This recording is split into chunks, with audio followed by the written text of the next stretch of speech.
Hey, of course it's me. Okay, now before I get started on showing y'all my comedy albums from the '70s, which I re-got. I got many more comedy albums, but I'm just showing you the ones I had as a kid growing up. Before I show you this, look what I found. That's right, Bengalis, Helpin' in Hell. I hid it by my comedy records. I did it so well that I forgot where I hid it. I actually thought I went and threw this away. Thank God I didn't. And yeah, man. Some people say this is prog. Other people say this is neoclassical. I don't know. But that's not what I'm here to talk about. I'm here to talk about the albums I used to listen to and I bought as a kid. Now, this album I got because I got a Cheech and Chong's wedding album, and my dad was so freaked out by championship wrestling. He gave back the album. He was like, "Get this book off my hi-fi," and he was Romanian Greek, so he had a little bit of accent. Not that much. My mom really had the accent. But anyway, we went to Maison Blanche when I was back in 1975 in New Orleans, and you could only get one album. You can't keep on returning an album.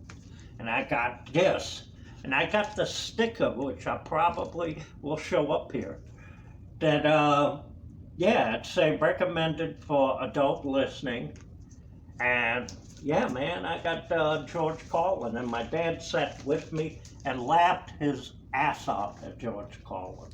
And I think I picked up a lot how George Carlin used his face, voice inflection. He was a good tutor, man. Okay, we're going alphabetical here because I got this way about 78, 79, something like that. Steve Martin, Let's Get Small. Steve Martin really was an influence maybe as a kid, and still now. I see me pulling Steve Martin lines and going, because I look nothing like Steve Martin. Monty Python Live at the city center. Yep. Monty Python is a big, huge influence on me. And the next one coming up is even huger. And I kind of try to put both together, you know. A little British humor and a little African American humor, man. Yeah. We all know the name of this album, so I ain't gonna say it. I don't need YouTube to censor me again. And look, here, this is the Laugh, the party record, the party thing. It's not the regular Warner Brothers. That's why I got a different label, pink label. Anyway, I'm so happy I got this, and he was a huge influence on me. Some people say I was a white Richard Pryor. I don't know about that, but I had fun and learned a lot from old Rich here, man. And then, of course, is it something I said? I always say stuff that somebody has a problem with, and so did Richard Pryor in his early career. I loved early Richard Pryor, man.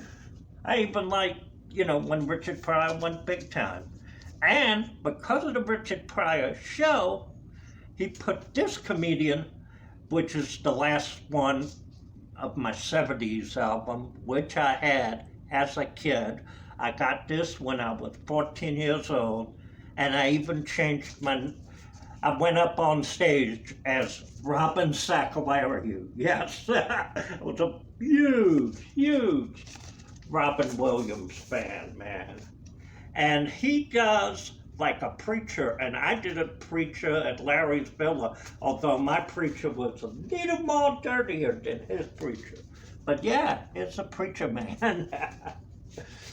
And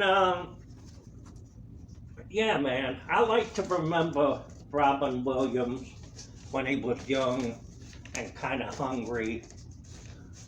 And he was a really talented man. Too bad it wound up the way it did. But yeah, that was my comedy influences from the 70s. If you like this, let me know, and I'll, in the comment section, I'll show you the rest of my comedy albums, which I picked up, and talk a little bit about them. You know, I got a Franklin Ajay. I love Franklin Ajay, but not enough people know about him, man.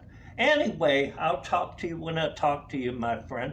And hopefully, this might be a thread. Anybody who got comedy albums and want to jump on this thread, go ahead. Later. Bye.